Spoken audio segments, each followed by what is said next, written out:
ત્યાં છે ને 5 વર્ષથી ત્યાં ભણું છું, 3 વર્ષ કોલેજના કર્યા. છેલ્લા વર્ષમાં જ મારી હારે આવું થયું હતું. મધુભાઈ અને પરેશભાઈ બેય છે ને જબરજસ્તી મને હોસ્ટેલમાં લઈ જતા અને બળાત્કાર કરતા મારી હારે, પરાણે બધું કરાવતા, વારા ફરતી વારા બંને કરતા. અને હું જો કહું ને કે હું ઘરે કહી દઈશ એવી બધી, તો મને એવી ધમકી આપતા કે જો તું કહી દઈશ ને તો તારા મમ્મી પપ્પાને મારી નાખીશ, એવી બધી ધમકી આપતા. અને મધુભાઈ એવું કીધેલું છે કે એને બધી છે ને આ વાતની જાણ રામાણી સરને છે, કે એને હને ખબર છે કે હું હોસ્ટેલમાં આવું છું, આવું કરું છું, એ બધું રામાણી સરને ખબર છે. અને હું સુરત ગઈ ને આ બધું મૂકીને તો મારી પાછળ ત્યાં પડ્યા અને મને જબરજસ્ત ગાડીમાં નાખીને મારી હારે રેપ ને એવું બધું કરેલું છે. અને મને એવી ધમકી આપેલી, મારો ફોન આંચકેલો, મને ધક્કો મારેલો, એવું બધું ધમકી આપેલી કે જો તું આ બધું કહી દઈશ ને તો હું તારા પરિવારને આમ કરી નાખીશ, આમ કરી નાખીશ, એવું બધું. તમે રામાણી સાહેબને ફરિયાદ કરી હતી આ બારામાં? એને જાણ હતી કે આ બધું થાય છે એમ. મધુભાઈ આવે છે હોસ્ટેલમાં, એવું બધું ખબર હતી રામાણી સરને. હા, કેડીપી હોસ્પિટલમાં ગઈ હતી, ન્યાય પાછળ આવ્યા હતા અને મને ઉપર લઈ ગયા હતા કે એને મને એવું કીધું કે તું ઉપર આવજે, જ્યાં હું કહું ત્યાં આવજે. પછી મારા રૂમમાં લઈને મને જબરજસ્તી કરી હતી મારી હારે. કઈ જગ્યાએ લઈ જતા હતા? એ 5માં ઉપર લઈ ગયા હતા, કેડીપીમાં ઉપર લઈ ગયા હતા મને.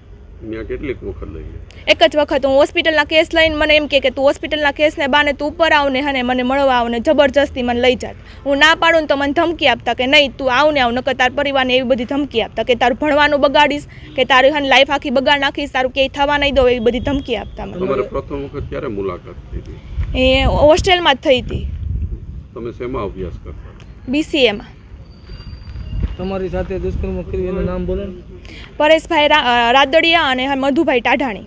અને કેટલીક વખત દુષ્કર્મ આદર્યું? 1 થી 2 વખત કરેલું છે ને બધું. પરેશભાઈ તમને કઈ જગ્યાએ લઈ જતા હતા? એ બસ હોસ્ટેલમાં બધા આવતા, ત્યાં CCTV કેમેરા ન એટલે હોસ્ટેલમાં રૂમમાં લઈ જતા ને જબરજસ્તી કરતા વારા ફરતી. તમે આ બાબતે ક્યારે તમારા પરિવારને જાણ? ના, મને બીક હતી કે જો હું મારા પરિવારને જાણ કરીશ ને તો મારું બધું ભણવાનું ને એવું બધું બગડશે, એટલે હું પરિવારને જાણ નહોતી કરતી.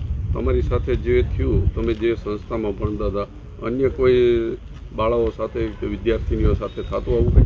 હા, એટલે એવું થતું હોય, પણ મને એવી ખબર નથી કે આવું થતું હોય કે નહીં. અને મધુભાઈ એવું હતું કીધેલું કે તું મારી આ લગ્ન કર, તું મારા છોકરાને સાચવ છે. તો મેં એવું કીધું તમારે તો મેરેજ થઈ ગયા છે, તમારે તો વાઈફ છે. તો મને એવું કીધું એ મારા વાઈફનું જોયું જાય છે, તું મારે આ લગ્ન કરીને મારા છોકરાને સાચવ છે. અને મેં કેટલા સમય પહેલા બન્યું? આ 2023માં છઠ્ઠા. બીજું શું કહેતા હતા? અને મેં આ વાતની રામાણી સરને જાણ કરી હતી, પણ રામાણી સર એવું કીધું કે આ બંને મારા મિત્ર છે, એટલે તું અહીંયા બધું સમાધાન કરી નાખ, ન કરી કે તને બદનામ કરીશ ને, આવું બધું ધમકી આપેલી મને. મધુભાઈ પોતાની ઓળખાણ કઈ આપતા હતા? ના, એવું કંઈ નહીં, એવું કઈ વસ્તુ નહીં. પછી પરેશભાઈ જે રહ્યા એ રાજકીય નેતા છે એવું કઈ કહેતા હતા? હા, એટલે આમ એવી ધમકી આપતા બધી કે નહીં હું છે આ છું, આમ કરી નાખીશ, એમ કરી નાખીશ બધું. બીજું કઈ રાજકીય છેડા? એને એવું કીધેલું કે મારે મોદી સુધી છેડા અડેલા છે, તમારાથી કાંઈ નહીં થાય, આમ નહીં થાય, આમ નહીં થાય, એવી બધી ધમકી આપેલી મને. મધુ ટાઢાણે એવી ધમકી આપતો મને. શું નામ આપનું? હાર્દિક ચોવટિયા. આ મારી ભત્રીજી છે. અને આ જે હોસ્ટેલમાં ભણે છે ને ત્યાં પરેશ રાદડિયા અને મધુભાઈ ટાઢાણી તે જંગવરના છે, અને આ પરેશભાઈ વિરનગરના છે. તે વારંવાર અહીંયા હોસ્ટેલમાં જતા, ધમકાવીને લઈ જતા, તું નિશા ભણવા ન જાતી, ત્યાં અન્ય રૂમમાં રહેજે, એમ કરીને એને પ્રેશર આપતા. પણ આ અમને કંઈ શક્તિ નહોતી. પણ છતાં એ ભાઈ છે મધુભાઈ, તે હમણાં સુરત ગયો હતો આની પાછળ, તેને મોબાઈલ લઈ લીધો અને મારીને ઢસડીને તું આમ કરીશ તો તારા મા બાપને મારી નાખીશ ને, એટલે એના પપ્પાની કોઈ બી ગયા હતા, એટલે જ અમારે આવવું પડ્યું છે. અને આપણે અહીંયા રજૂઆત કરી દીધી છે, પોલીસ ફરિયાદ કરી દીધી છે. તમારી શું માંગણી છે? અને ન્યાય મળવો જોઈએ અને કાયદેસર કાર્યવાહી, નવા ગુના છે એ બધા એને લાગુ પડવા જોઈએ. કારણ કે બળજબરી જ કરતા હતા, હોસ્ટેલમાં વારંવાર લઈ જતા હતા, તો બધાને ખબર હતી, તો કોઈએ કાંઈ એક્શન તો લીધા નથી. છેલ્લે આણે અમને અત્યારે કીધું કે ઓલો ભાઈ મધુભાઈ છે, છેલ્લે ગયો ત્યારે એણે અમને કીધું કે આવી રીતે છે એમ.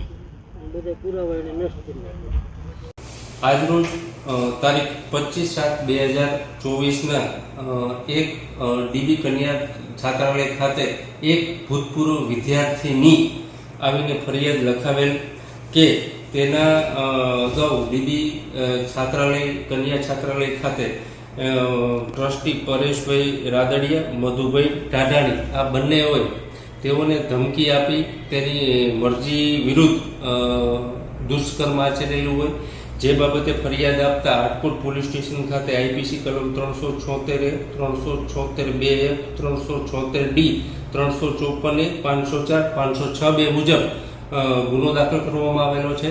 તેમજ આ ગુનાની તપાસ IUCAW ના WPI રાઠોડ ચલાવી રહ્યા છે અને આ કામના આરોપીઓને અમારા મહેરબાન આઈજીપી શ્રી અશોકકુમાર યાદવ તેમજ અમારા નાયબ પોલીસ મહાનિરીક્ષક જયપાલસિંહ રાઠોડ આ બાબતે જે આરોપી છે તેને શોધવા માટે LCB SOG રાજકોટ પોલીસ સ્ટેશનની ટીમ બનાવી તેઓને અટક કરવા માટે જુદી જુદી જગ્યાએ તપાસ કરવામાં આવેલ છે. આમાં ગુનાની તપાસ ચાલે છે.